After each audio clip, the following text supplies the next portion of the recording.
Good morning, hockey fans. This is Stephen Heisler with HeisHockey.com, the Victorious Hockey Company, and the Junior Hockey Discussion Group on Facebook.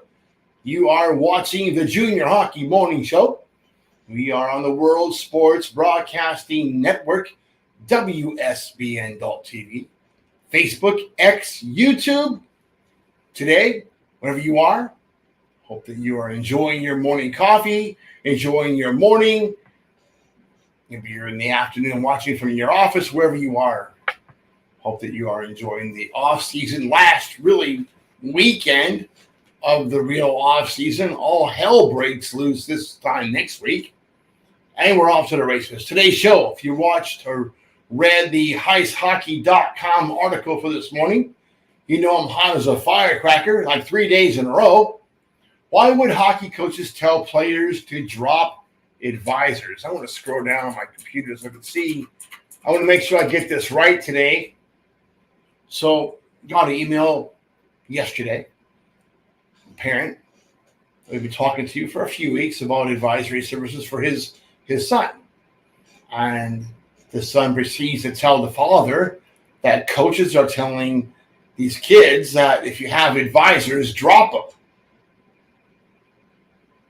I have to wonder why would an advisor suggest that he doesn't want play? Why would a coach suggest that he doesn't want players with advisors? This happened years ago as well, when the Colorado Eagles were part of the USPHL Premier program under current Colorado Grit head coach Steve Haddon.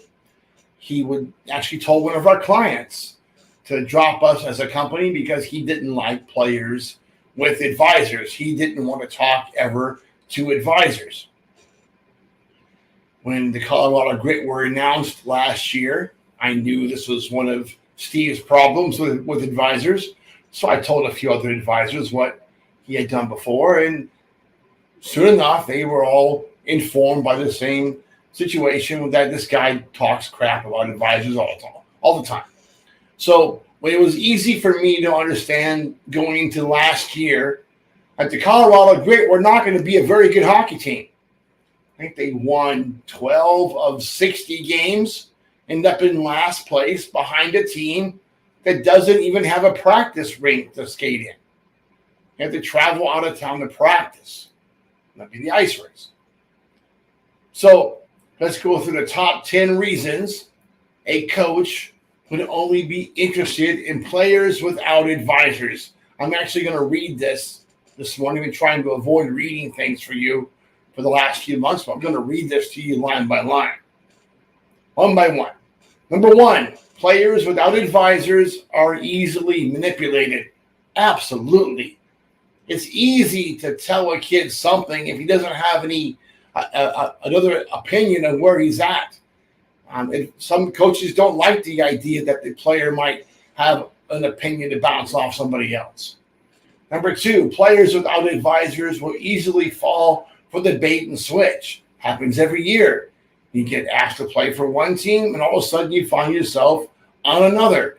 That happens in Canada, and happens here in the United States. Players without advisors will be less likely to understand the ramifications of changes within the NCAA landscape. It's easy to bring a kid into a program saying, hey, we're going to get you to NCAA Division III hockey. When the reality is that's probably not going to happen anymore. That might have worked 5 years ago, 4 years ago, 2 years ago. But the tidal wave's on the horizon. We can see it. So if you are 2005 this year playing in one of these teams that are making that promise to you, he's not giving you the whole picture because he knows what's happening. Number 4, Tommy, am I right? 4, mm-hmm.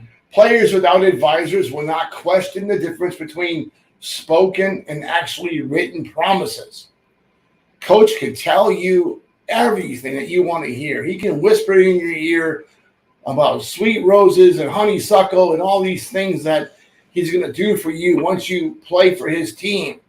But unless it's written in the contract, that's all hogwash.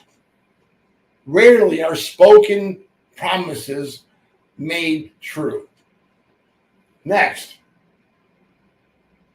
players without advisors are less likely to actually read the player agreement. God only knows why you wouldn't read the whole agreement. But if you're playing on a pay-to-play hockey team and you don't read the agreement from A to Z, every word, you probably are making a big mistake. If you happen to sign with one of these teams that are non-sanctioned and they promise you that you're going to play on this team, and before you realize it, they have 50 kids protected. Well, 50 kids aren't staying on that team.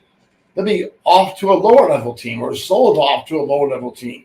And your contract may say that you have to pay for that, no matter what the cost is. Next, players without advisors are less likely to comprehend that the coach will get paid by the different team he is recommending you move and sign with. Happens all the time. Hey, Johnny, if you send me your cuts, I'll give you $2,500 a kit. Happens every day. We see it every single season. Players with good advisors are generally focused more on the big picture instead of short-term carrots. Don't dangle the carrot of, hey, if you do this, I'll be playing the power play the next 2 games. If you be quiet and don't cry, don't whine about being a healthy scratch, I'm going to play you against one of the lesser teams that be on the power play. Don't take those carrots. You need to play. You need to play a regular shift and win your opportunities, earn your opportunities. You don't need mercy shifts. You need to play a relative game and be relative to your team or move to a different team. Pretty easy. If he's healthy scratching you 1 out of every 2 games, you're probably in the wrong team. No, you are with the wrong team, period. Players with reputable advisors generally have confidence in their ability and are less likely to be victim of mind games. Mind games are often played. Teams go into the Christmas break. Hey, you're my guy, you're my guy, you're my guy. You come back after Christmas, and there's 2 or 3 more players that you're supposed to freeze. Get death to your heads. That stall is not yours. You have to win and earn that stall every single day, every single practice, every single game. Don't take it for granted. See, players with valued advisors understand the difference between fantasy and reality. This is a big one. A lot of kids will hear the fluff and take it as the gospel, especially at the prep schools. Go ahead and do this overage year, or you skip a year, or come back for a 5th year, and you'll be on my number 1 team at $70,000. My kids aren't falling for that. That's not going to happen. That's a fantasy. Come to this team, and next year you'll be playing on our NZDC team and pay $15,000 this year. That's a fantasy. That's not reality. There's no promise of that. So don't get sucked into that. Players with real advisors are well aware of other options. This is probably the biggest reason coaches don't want players, or if any coach doesn't want players with an advisor. They don't want you to have other options. They don't want you to know about other options. And they certainly don't want to hear from the advisor that tells him if he doesn't take care of his client, does not treat him properly, stay within standards, that he, as an advisor, I'm going to suggest that he does go somewhere else. No, he's not tolerating 8 kids in one billet house. No, he's not paying $1,500 for a house and doesn't include food. Are you kidding me? No, I'm going to say something about a team not wanting to pay for food on the road for a tier 2 team. That's ridiculous. Just plain ridiculous. You can go into the preseason armed with the information needed to make informed decisions as a player, or you can try your luck jumping into the fray alone. Listen, a lot of kids we talked about today, and we're hearing about in our group, paying 1, 2, 3, 5 figures to play on junior teams would have saved a lot of money by going with a good advisor. I don't have a single skater out there paying more than $9,000. Definitely not $12,000. Most are paying about between $5,000 and $7,000, just the way it is.